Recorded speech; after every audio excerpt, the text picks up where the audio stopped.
जिस दांव से 9 साल पहले सत्ता में आई बीजेपी, अब मायावती भी उसी दांव से करेंगी पलटवार। मायावती का एक मास्टर स्ट्रोक पलट देगा पूरी बाजी। 15 मार्च से क्या करने वाली है बीएसपी? क्या है दलित मुस्लिम से आगे की प्लानिंग जो अखिलेश और बीजेपी दोनों का बिगाड़ सकती है खेल?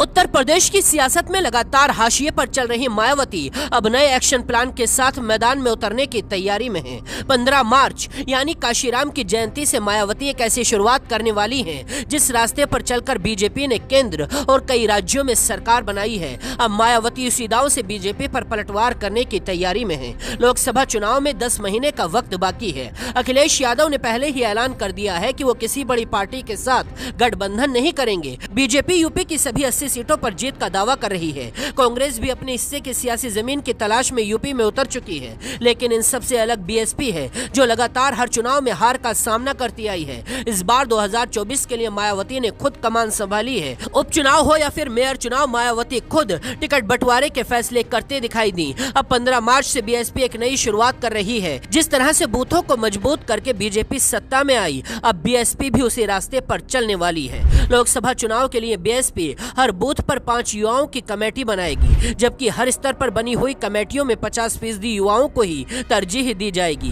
यानी जमीनी लेवल पर बीएसपी को मजबूत करने की जिम्मेदारी युवा संभालने वाले हैं। दलित और पिछड़ों की राजनीति करने वाली मायावती का ये दांव बीजेपी नेताओं को चुभने लगा है। 15 मार्च से बीएसपी अपने मिशन की तैयारी शुरू कर रही है। एक तरफ मायावती प्लानिंग के साथ यूपी में उतर रही है, दूसरी तरफ अखिलेश खुलेआम अब मायावती पर निशाना साधने लगे हैं।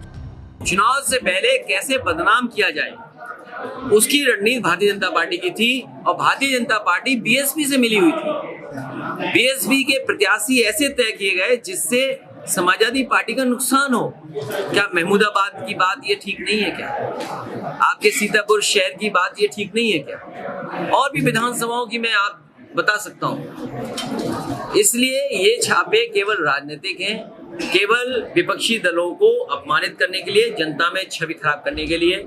एक तरफ बीएसपी दलित और मुस्लिम के फॉर्मूले पर दोबारा काम शुरू कर रही है। 2022 के विधानसभा चुनाव में हार के बाद से ही मायावती लगातार मुस्लिमों के मुद्दों पर आवाज उठा रही हैं। यानी मायावती एक बार फिर उसी रास्ते पर चल रही हैं जिस पर चलकर 2007 में यूपी में सरकार बनाई थी। न किसी से गठबंधन करेंगी, न किसी का साथ चाहिए। अकेले अपने दम पर 2024 का चुनाव लड़ने का ऐलान किया है। देखना दिलचस्प होगा मायावती का बूथ वाला दांव कितना कामयाब होता है।